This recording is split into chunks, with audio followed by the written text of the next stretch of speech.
Yay, Desi! Thanks, guys.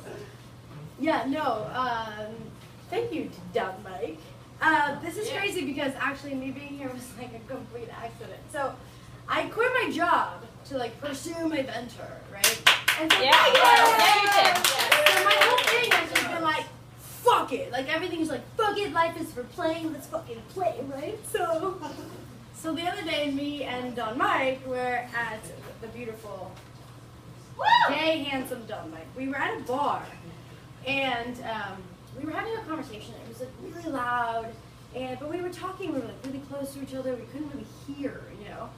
And we're talking about like making art and leaving Vita and like all of this shit, and it's getting really passionate. And you know, my whole thing's like, fuck it. So I was like, I'm gonna fuck Don Mike. So I look at him and I was like, I want to do you, Mike.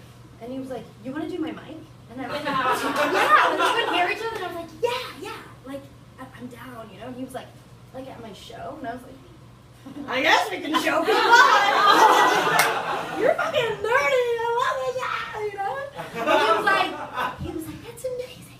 I'll send you a confirmation email. Which should have been like a red flag to me that like I was not getting laid that day. But in my head, I was just like, the gay guys are so organized. I was like, even getting ass gets put on the books. You know what I mean? Like, my people will get with your people. I'm just trying to suck your dick, Mike. Like, it's not that.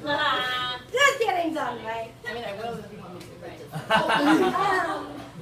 Yeah, no, but it's funny. So, like, I just made this transition, and I love Vita Fitness. Like, that place is my jam, you know. Everybody there is so rad, but it's so funny because it's so gay. That place is so gay. I get sympathy butthole pains. Like it was so funny. I would walk into work and I would be like, "Good morning, you guys." Like, what the fuck? Like, what the fuck? Like, why is there a Barbie in my ass? Like, what?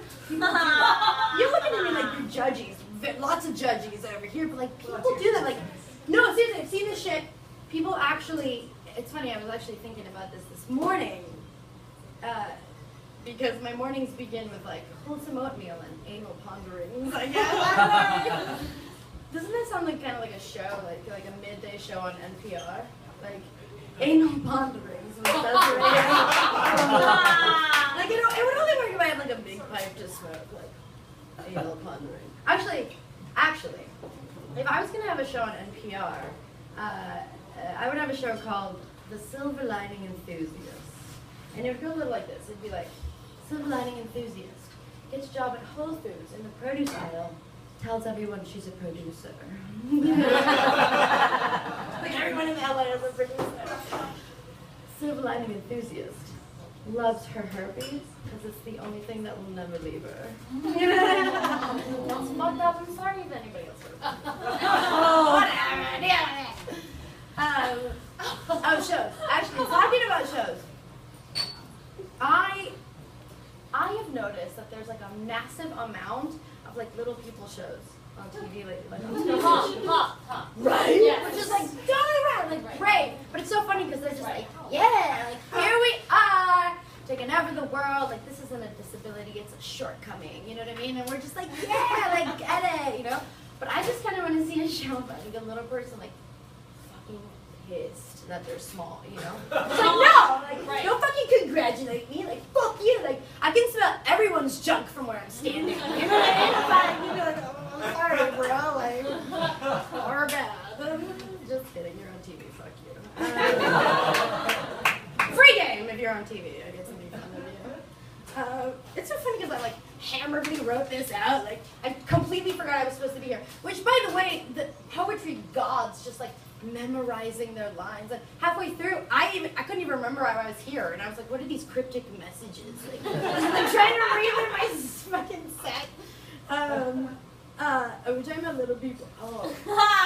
Wait. So this is a true story.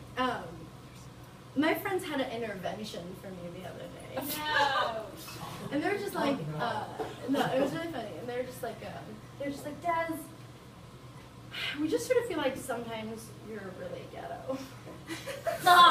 And I was like, I'm not fucking ghetto, you guys. And I was like, I'm not fucking, before I forget though, I fucking scored myself some fucking cigarettes in Peru and I'm gonna sell them on the streets of New York. I was like, who's in gals? They were like, none of us are in. And that's exactly what we mean.